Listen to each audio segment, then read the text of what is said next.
श्रियकान्ताय कल्याणनिधये निधयेतिनाम् श्रीवेङ्कटनिवासाय श्रीनिवासाय मङ्गलम् लक्ष्मी सविभ्रमालोक सुभ्रूविभ्रमचक्षुषे चक्षुषे सर्वलोकानां वेङ्कटेशाय मङ्गलम् श्रीवेङ्कटाद्रिशृङ्गाग्रमङ्गलाभरणाङ्गये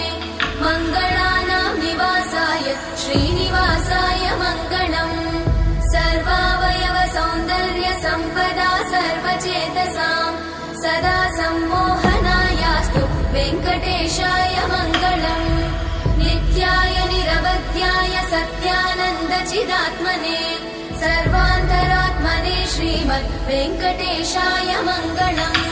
स्वतः सर्वविदे सर्वशक्तये सर्वशेषिने सुलभाय सुशीलाय वेङ्कटेशाय मङ्गलम्।